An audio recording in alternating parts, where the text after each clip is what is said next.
संविधान सभा में जो बड़े बड़े नेता शामिल हुए थे ना, उनके बयान अगर आप पढ़ेंगे तो आप हैरान हो जाएंगे। हमारे देश की संविधान सभा की जो ड्राफ्टिंग कमेटी थी, उसके चेयरमैन थे डॉक्टर भीमराव अंबेडकर। उन्होंने 1953 में यह कहा राज्यसभा में बोलते हुए कि अगर मुझे कोई अनुमति दे दे तो मैं सबसे पहला व्यक्ति होऊंगा जो इस संविधान को जला दूंगा।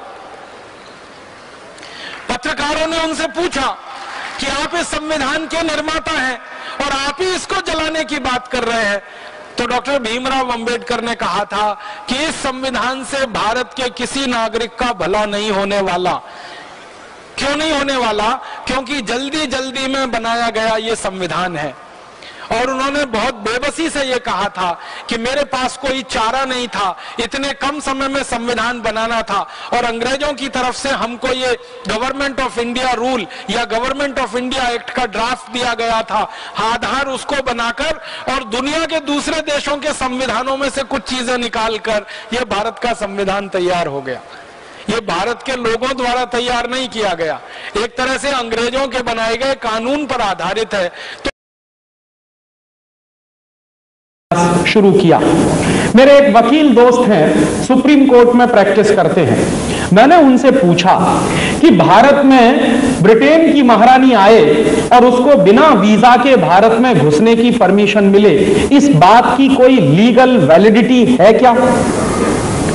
तो उस वकील ने मुझे कहा कि हाँ राजीव भाई, इस बात की पूरी लीगल वैलिडिटी है कि ब्रिटेन की रानी को भारत में आने के लिए वीजा लेने की जरूरत नहीं है। तो मैंने उन वकील से कहा कि यह सिर्फ एक स्थिति में होता है, ऐसी लीगल वैलिडिटी एक ही स्थिति में होती है।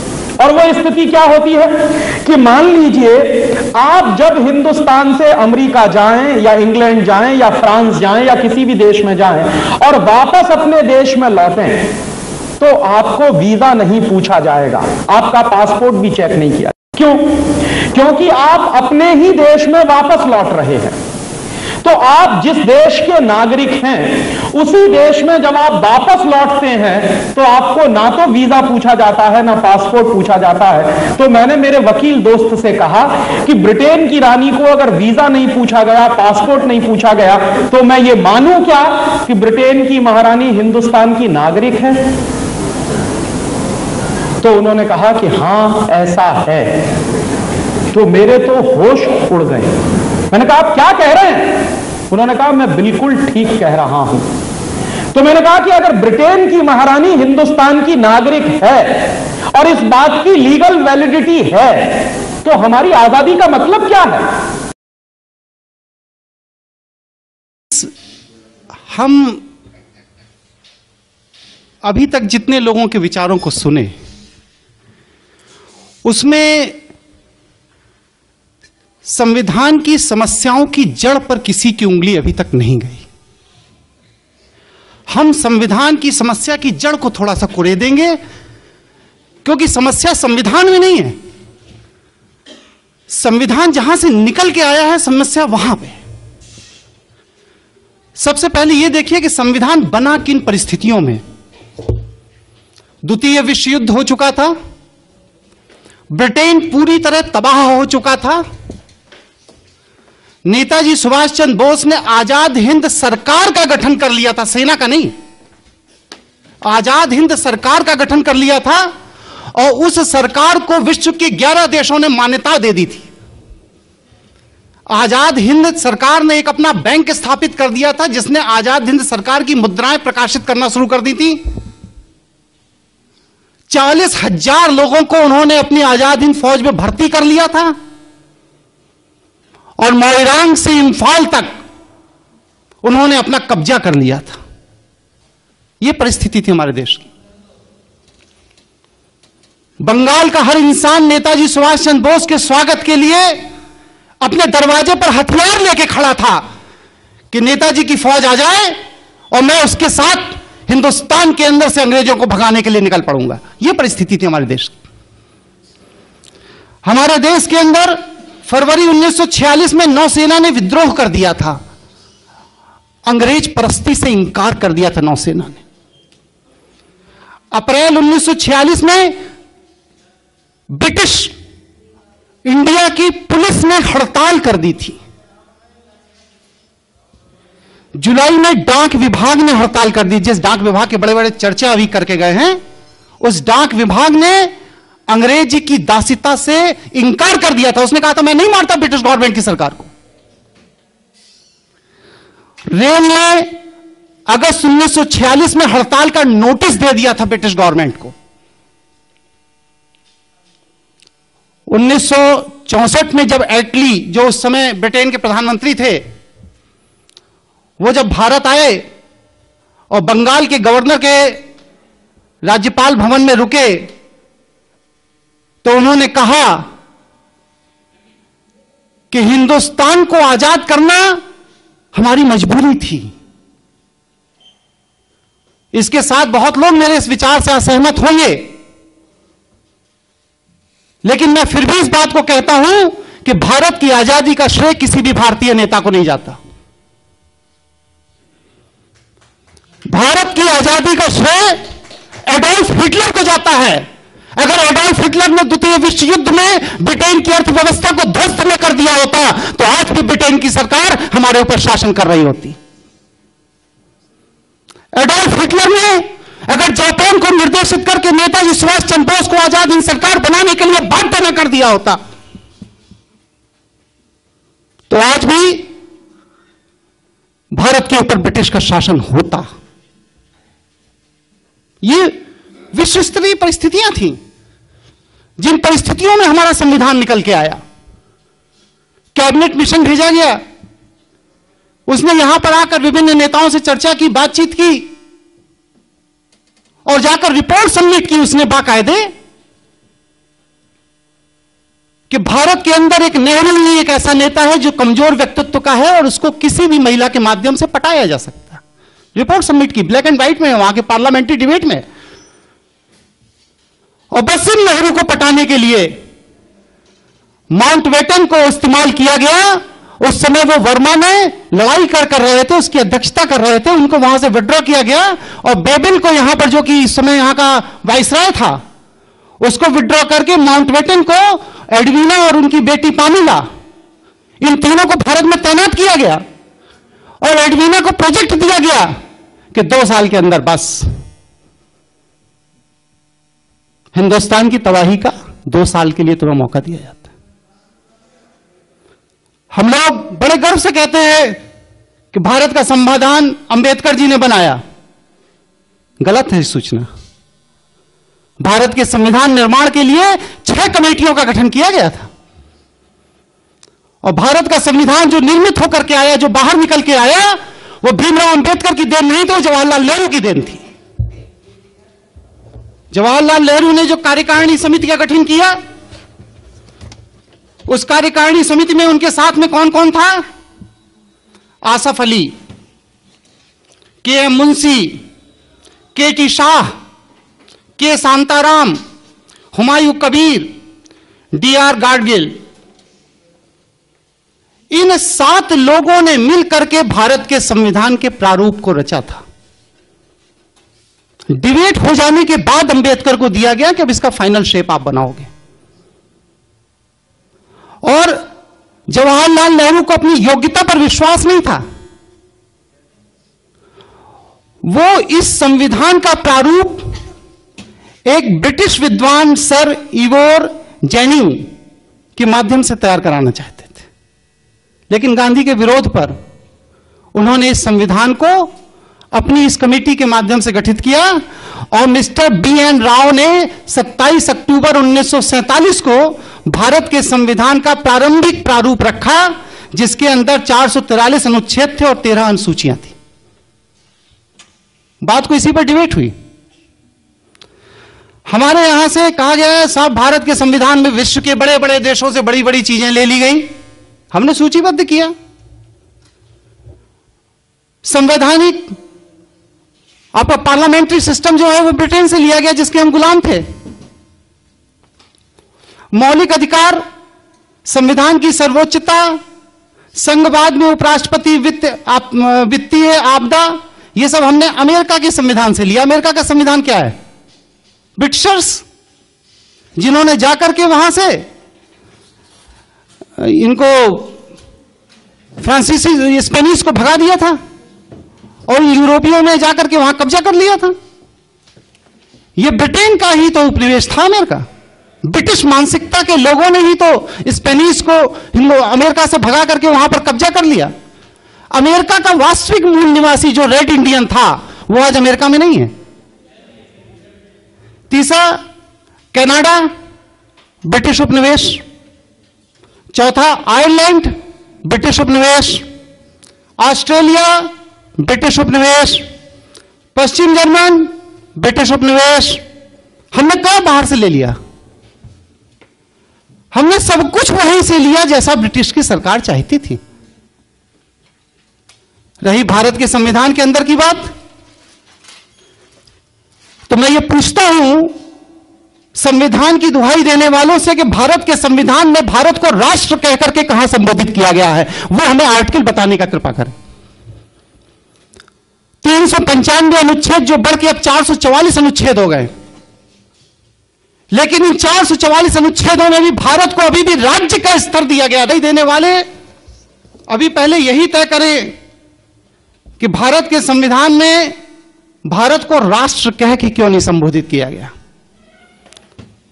इसका सीधा साधा जवाब जो मैं समझता हूं कि आज भी भारत ब्रिटिश कॉमनवेल्थ के दायरे में ब्रिटिश का उपनिवेश है। इसीलिए आज हम जापान में एम्बेसडर पोस्ट करते हैं, चाइना में एम्बेसडर पोस्ट करते हैं, रशिया में एम्बेसडर पोस्ट करते हैं, लेकिन ब्रिटेन में हाई कमिश्नर पोस्ट करते हैं। हम श्रीलंका में हाई कमिश्नर पोस्ट करते हैं। पाकिस्तान में जितनी कॉमनवेल्थ कंट्रीज हैं उनमें हिंदुस्तान का उच्चायुक्त पोस्ट किया जाता है, एम्बेसडर राजदूत नहीं पोस्ट किया जाता, क्योंकि हम ब्रिटिश के उपनिवेश हैं still today. General clauses act का सेक्शन 3 सब क्लॉज 6 देखिए, उसमें साफ साफ लिखा है भारत के अंदर जहां भी केंद्रीय सरकार के कानून लागू होंगे वो सब ब्रिटिश उपनिवेश के अंतर्गत माना जाएगा। साफ साफ लिखा है। स्टिल टुडे आज की जो आपकी नागरिकता अधिनियम है उसमें देखिए सेक्शन 10 सेक्शन 11, आप तो महारथी हैं पांडे जी इसके, उसमें साफ साफ लिखा है कि कॉमनवेल्थ कंट्री का कोई भी नागरिक उस नागरिकता के आधार पर भारत का के अंदर कॉमनवेल्थ कंट्री की नागरिकता रखता है। आज तक हमारे भारत के संविधान में नागरिक शब्द को ही डिफाइन नहीं किया गया। नागरिक शब्द की ही डेफिनेशन हमारे कॉन्स्टिट्यूशन में नहीं है। अभी दीक्षित जी चर्चा करके गए, हम भारत के लोग, हम भारत के लोग। अरे कॉन्स्टिट्यूशन के अंदर इटसेल्फ लिखा हुआ है कि this constitution is established as by law, not by the Indian people. हमने बस इस संविधान को अंगीकृत किया है, आत्मसात किया है, जैसा मेरे ऊपर थोप दिया गया हमने स्वीकार कर लिया। और उसको स्वीकार करने वाले वो कौन से लोग थे? ये वो लोग थे जो ब्रिटिश परस्त थे। इन लोगों को हिंदुस्तान के आम आवाम ने कभी भी इस संविधान को स्वीकार करने का कोई अधिकार नहीं दिया था। मैं पूछता हूं कि एक संविधान बनाकर मैं ले आऊं और कहूं भारत में लागू कर दिया जाए तो क्या मेरे कहने से लागू हो जाएगा? नहीं लागू होगा। उस संविधान के पीछे एक लीगल फोर्स होना चाहिए, विधि की शक्ति होना चाहिए उस संविधान के पीछे, तब वह संविधान हमारे देश में लागू होगा। और भारत के संविधान के पीछे कौन सी विधि की शक्ति थी? वह लीगल फोर्स कहां है उस भारत के संविधान का? वह लीगल फोर्स है government of India act 1935, Indian independence act 1947 में। ये दोनों ही ब्रिटिश पार्लियामेंट में पास किए गए थे। भारत के संविधान के पास जो आज विधिक शक्ति है, वो विधिक शक्ति भारत के संविधान की देन नहीं है, भारत के लोगों की देन नहीं है, भारत की जनता की देन नहीं है, बल्कि इंडियन इंडिपेंडेंस एक्ट 1947, भारतीय स्वतंत्रता अधिनियम 1947 के तहत ब्रिटिश पार्लियामेंट द्वारा दी गई विधिक शक्ति है, जिस विधिक शक्ति के तहत आज ये सत्ता में बैठे हुए लोग हमारे ऊपर शासन करते हैं। हमारे यहां मंत्रियों का कोई क्वालिफिकेशन नहीं है, संसद के सदस्य होने की फिर भी है कि भारत का नागरिक होना चाहिए, दिवालिया नहीं होना चाहिए, पागल नहीं होना चाहिए, उसके अंदर एक योग्यता होनी चाहिए, कुछ तो है। लेकिन मंत्री होने की कोई योग्यता हमारे संविधान के अंदर नहीं है।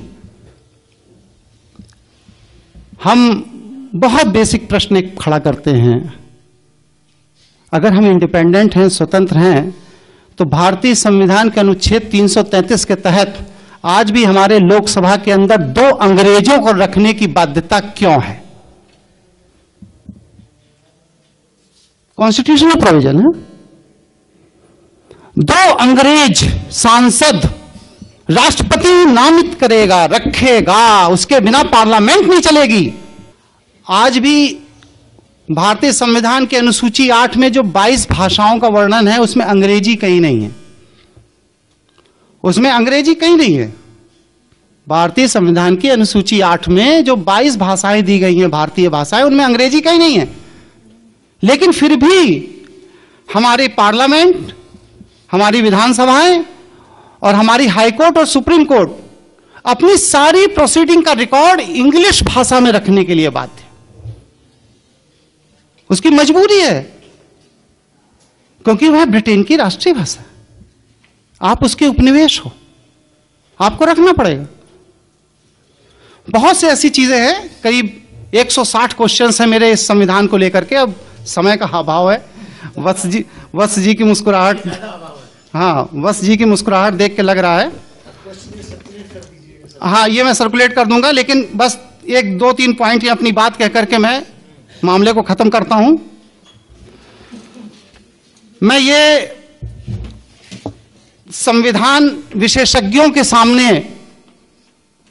ये जानना चाहता हूं कि हमारा देश संविधान से चलता है या संवैधानिक विधि से चलता है।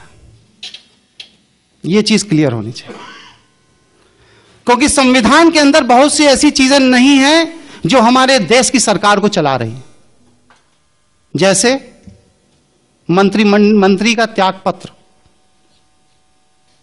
संविधान विदों से मैं ये जानना चाहता हूं कि भारतीय संविधान के किस अनुच्छेद में मंत्री को त्याग पत्र देने का अधिकार है? जैसे कि बिना सदन की सदस्यता के प्रधानमंत्री बना देना, किस अनुच्छेद में यह अधिकार? जैसे कि मंत्री का सदन के अंदर बैठकर मत देना,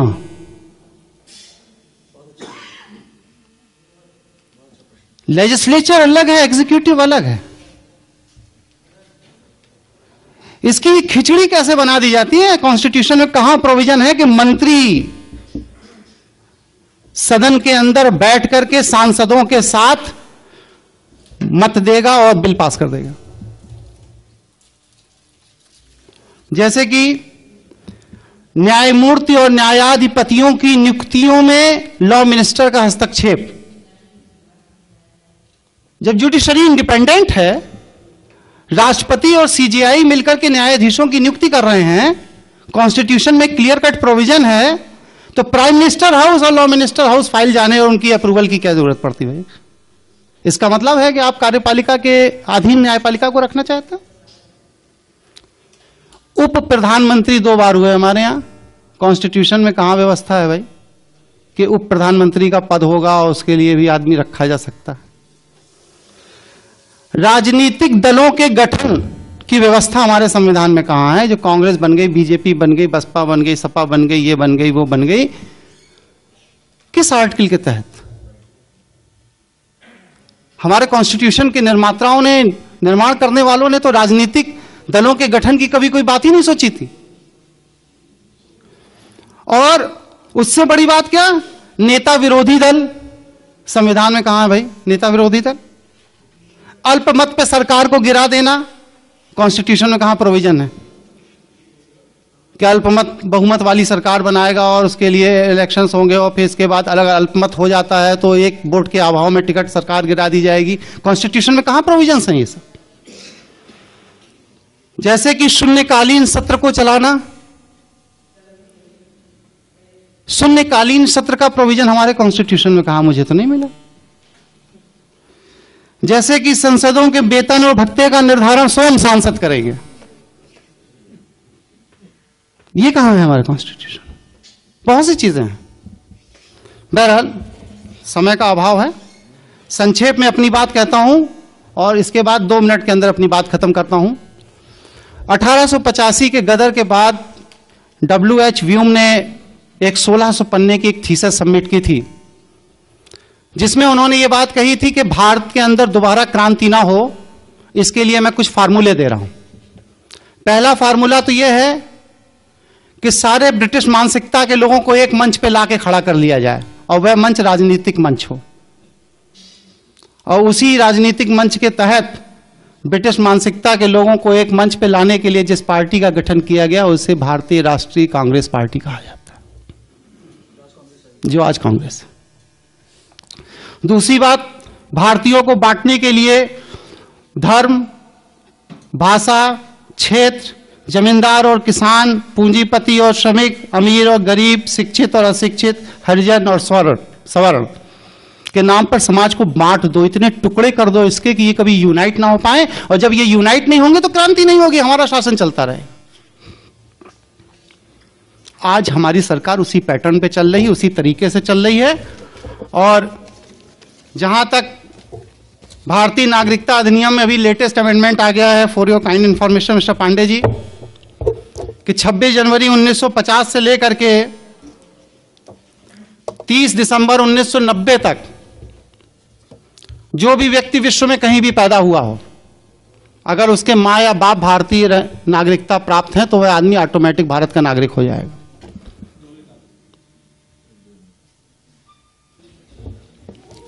तो ये जो सुनियोजित षड्यंत्र जो हमारे देश को दोबारा कब्जा करने का हो रहा है, इसके लिए हम बुद्धिजीवियों की आपस में चर्चा की जरूरत है। समय का अभाव है, लेकिन मैं एक अनुरोध करूंगा और इसके बाद अपनी बात खत्म करूंगा कि अगली बार 2 दिन का आप सत्र चलाइए और हर व्यक्ति को पूरी बात कहने का मौका दिया जाए। इसके बाद बात समाप्त करता हूं। धन्यवाद।